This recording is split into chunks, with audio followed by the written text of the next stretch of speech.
মিমি চক্রবর্তীকে হেনস্থার অভিযোগে ধৃত অনুষ্ঠানের উদ্যোক্তা মিমির অভিযোগে গ্রেফতার তনয় শাস্ত্রী।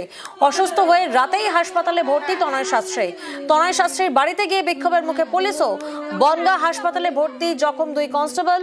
পুলিশকে বাধার আরো একটি মামলায় ধৃত 2। তবে এই মুহূর্তে বিক্ষোভের ছবিটা আপনারা দেখছেন। আমি নিশ্চয়ই যাব। একটা প্রফেশনাল লোককে আপনি এমনি নিয়ে যেতে পারেন না, পারেন কি স্যার? অবশ্যই পারেন। যে কমপ্লেনটা মিমি চক্রবর্তী করেছে সেই বিষয়ে আপনার নামে একটা এফআইআর হয়েছে। আচ্ছা, ঠিক আছে, এটার ব্যাপারে আপনাকে জিজ্ঞাসাবাদ করব। বনগা পিএস নট পুলিশ, ঠিক আছে? ওকে, বড়বাবুর সঙ্গে বড়বাবু আপনার সঙ্গে একটু কথা বলি। চলো। সবাই যাবো পাড়া, সবাই যাবো, সবাই পাড়া দেখছেন আপনারা, সবাই দেখছেন পাড়া। আপনারা দেখুন ফালতু এখানে ফালতু আরেকজন হচ্ছে, সবাই রয়েছে পাড়ার এখানে, সবাই রয়েছে পাড়ার। এই যে পুলিশ গাড়ি যাবে না, কেউ যাবে না এখানে, তুমি দাঁড়াও।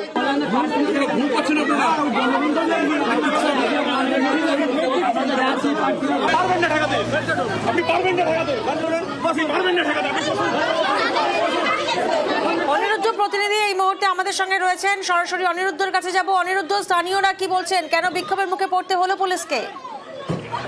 দেখো, তোমাকে জানিয়ে রাখি যে মিমি চক্রবর্তীর অভিযোগের প্রেক্ষিতে গতকাল বনগাঁ পুলিশের পক্ষ থেকে তনয় শাস্ত্রীর বাড়ি নয়াগোপালগঞ্জে যাওয়া হয় এবং তনয় শাস্ত্রীকে আটক করবার চেষ্টা করতেই সাধারণ মানুষরা বিক্ষোভ দেখাতে থাকে। তনয় শাস্ত্রীকে একা থানাতে আসতে দেবেন না তারা, তেমন দাবি তুলতে থাকেন। পরবর্তীতে পুলিশ সেখান থেকে তনয় শাস্ত্রীকে তুলতে গেলে সাধারণ মানুষের হেনস্থার মুখে পড়ে পুলিশ এবং পুলিশকে রীতিমতন আক্রমণ করা হয় বলেও পুলিশ স্বপ্রণোদিতভাবে মামলা করেছে। সরকারি কাজে বাধা এবং পুলিশকে হেনস্থা করা হয়েছে সেই অভিযোগে ইতিমধ্যেই তনয় শাস্ত্রী এবং আরো 2 জনকে গ্রেফতার করেছে বনগাঁ থানার পুলিশ। এই ঘটনা বিকেল গড়াতেই সন্ধ্যার পরে তনয় শাস্ত্রী অসুস্থ বোধ করেন বনগাঁ পুলিশ কাস্টডিতে, তারপরেই তাকে বনগাঁ মহকুমা হাসপাতালে ভর্তি করা হয়। অন্যদিকে পুলিশকে হেনস্থার কারণে পুলিশকে যে হেনস্থার ঘটনা ঘটে সেই ঘটনায় ইতিমধ্যেই 2 জন কনস্টেবল আহত হয়েছে বলে পুলিশ সূত্রে খবর হয়েছে এবং তাদেরকে বনগাঁ মহকুমা হাসপাতালে ভর্তি করা হয়েছে। অন্যদিকে এই ঘটনা নিয়ে তনয় শাস্ত্রীর আইনজীবী জানিয়েছেন যে তার মক্কেলকে নোটিশ না দিয়ে এরকম ভাবে গ্রেফতার করাটা অন্যায় হয়েছে বলে দাবি করেছেন তার আইনজীবী। প্রিয়াঙ্কা, যে কমপ্লেনটা মিমি চক্রবর্তী করেছে সেই বিষয়ে আপনার নামে একটা এফআইআর হয়েছে।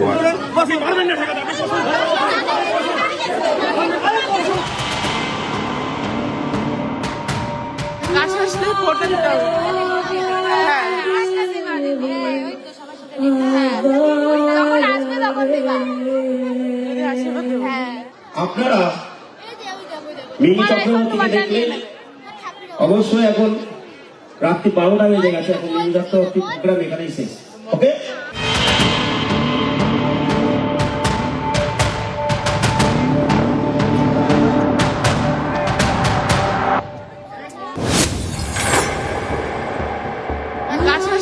পঁচিশে জানুয়ারি রবিবার বনগাঁ নয়াগোপালগঞ্জ যুবক সংঘের বাৎসরিক অনুষ্ঠান ছিল। সেখানেই মঞ্চে মিমি চক্রবর্তীকে হেনস্থার অভিযোগ। রাত্রি 12টা বেজে গেছে, এখন মিমি চক্রবর্তী প্রোগ্রাম এখানেই শেষ। বনগাঁ থানায় মেল করে নালিশ করেন মিমি। এরপরে অতি সক্রিয় বনগাঁ পুলিশ। বৃহস্পতিবার আয়োজক তনয় শাস্ত্রীকে ধরতে বনগাঁয় তার বাড়িতে যায়। বিনা নোটিশে তাকে থানায় যেতে বলায় প্রশ্ন তোলেন তনয়। স্থানীয়দের ক্ষোভের মুখে পড়ে পুলিশ।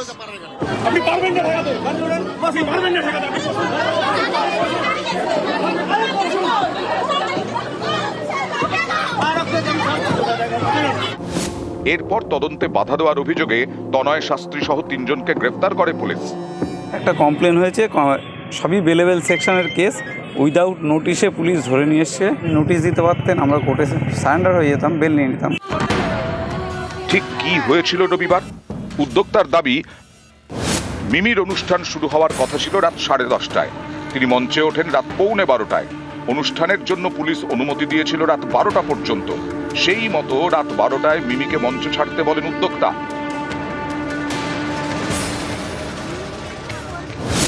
উদ্যোক্তার দাবি, কম সময়ে মঞ্চে থাকলেও মিমিকে প্রাপ্য টাকাই দেওয়া হয়।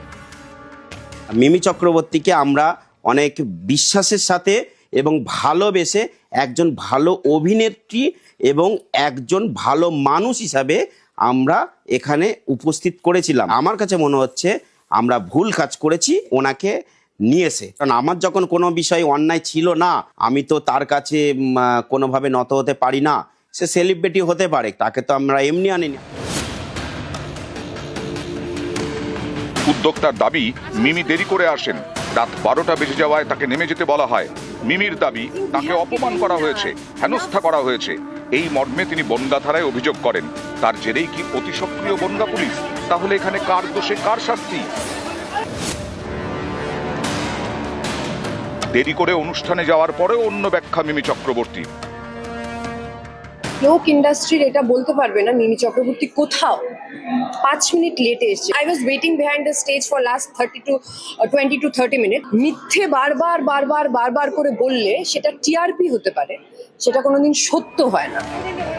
এখানেই থেমে থাকেননি মিমি, তিনি আরো কড়া পদক্ষেপের হুঁশিয়ারি দিয়েছেন। আমার ভয়েস কেউ নিচে করতে পারেনি আজ অব্দি, পারবে না, আমি ভয় পাই না। আমি একটা কথা বলেছিলাম, এই শেষ যদি আমি দেখতে চেয়েছিলাম, আর এটা শুধু তার শুরু। বনগাঁ থেকে অনিরুদ্ধ কীর্তনিয়া, নিউজ 18 বাংলা।